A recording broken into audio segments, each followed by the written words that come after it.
All right, welcome to another edition of Real African Heroes. If you take into account the ever-growing alternative sources of information, we have to admit that media has grown significantly. Yet, we don't hear that much about the powerful Africans that make good role models for us and the next generation. But I think it's really good for us to, I'm going to say this 1,000 times because it needs to be said. I think it's really good for us to celebrate and appreciate the real African heroes that we've had in the past and currently today that are working for the betterment of the African community and the world at large. Next on my bucket list is Strive Masiyiwa. Looking at his growing up and his education. Born in 1961 in Zimbabwe, back when it was still facing political and social challenges. His parents moved to the UK during the Rhodesian War, giving him a chance for a better education. He studied engineering in Wales and learned the skills that would later shape his dream of connecting people across Africa. A big idea for Zimbabwe.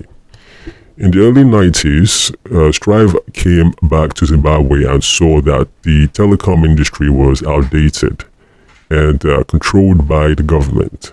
So most people couldn't connect easily with each other. He wanted to change that and started Econet Wireless with a goal to make communication accessible for everyone.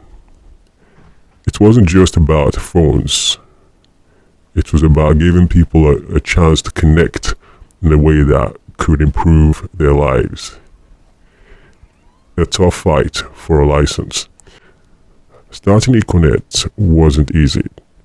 Strive needed a license, but the government wasn't on board and kept blocking his way.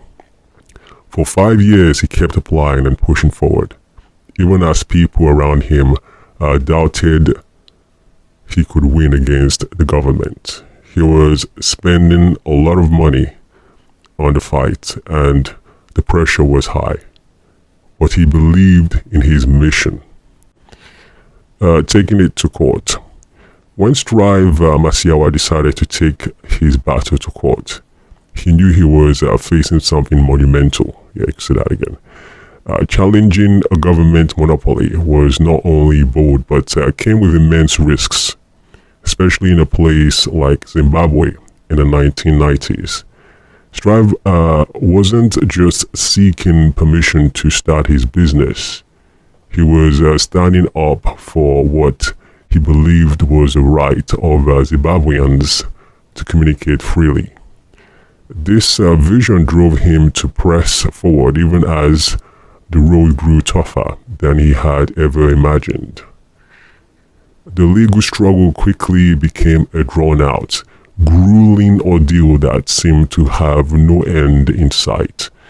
Every court appearance required resources, money for legal fees, experts' consultations, and countless hours spent preparing and filing documents. What began as a hopeful effort turned into a financial drain. Each new delay brought more expenses, chipping away at his life savings.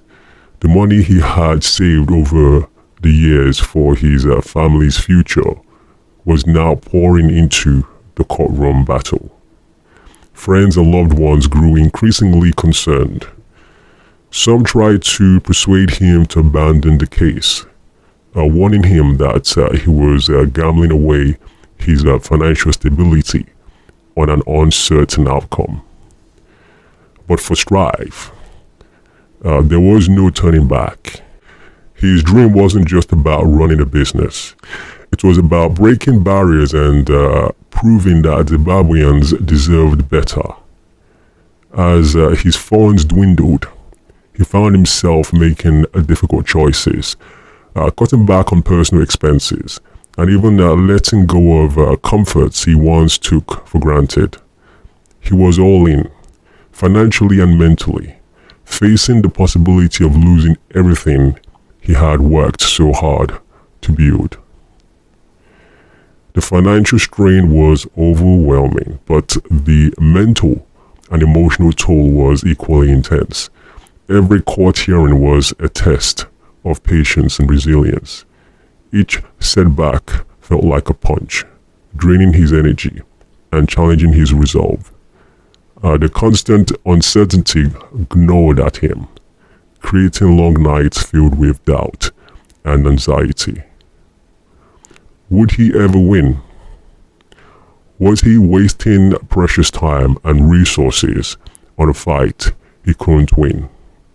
As the weeks turned to months, Strive felt the weight of isolation.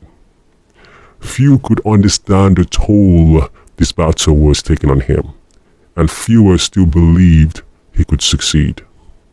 The pressure was immense, and each passing day seemed to add to the burden.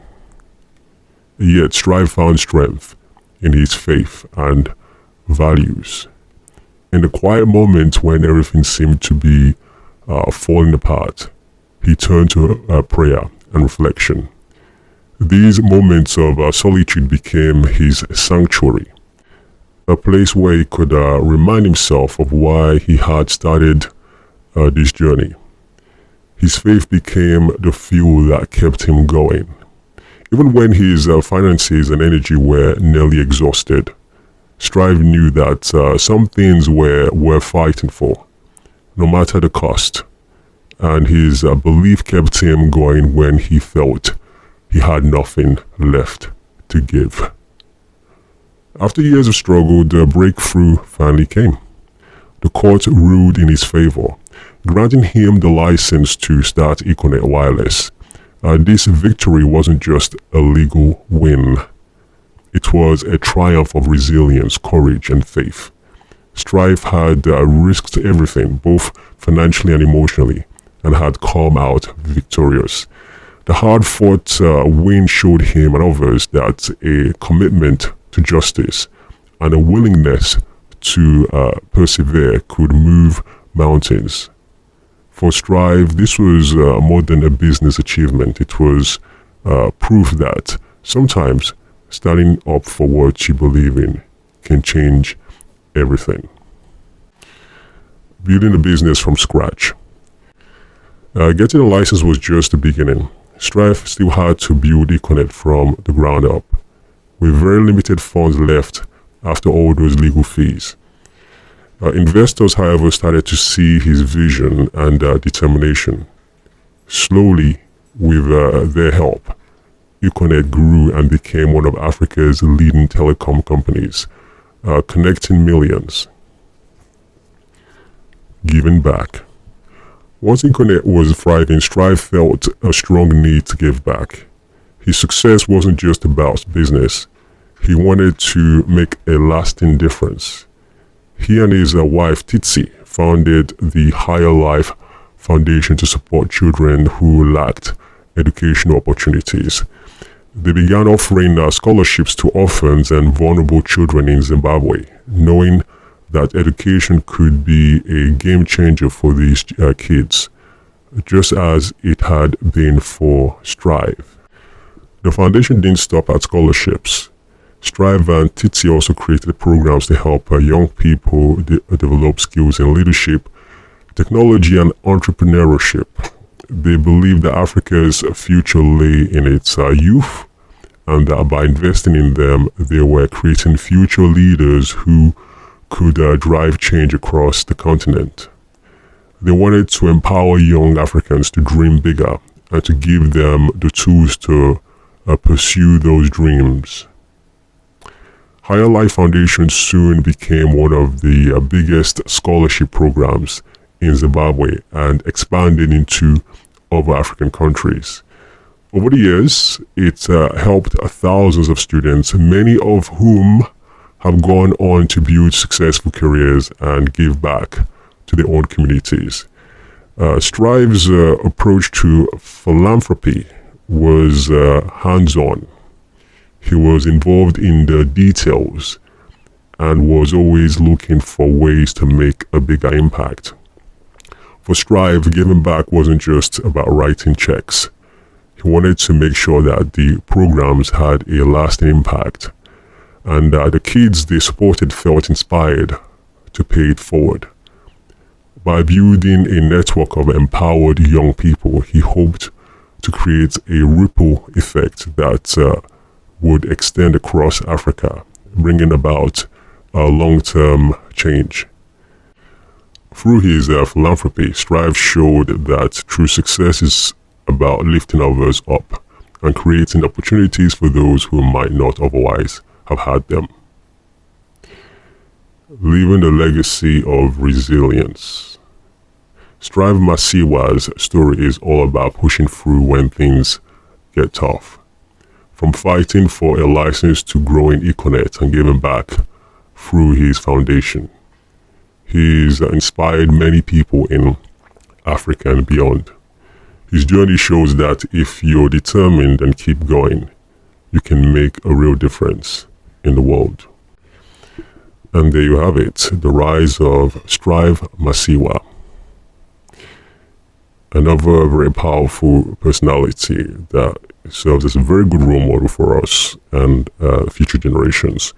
And there are many more powerful Africans out there, and I want to explore their inspiring stories with you.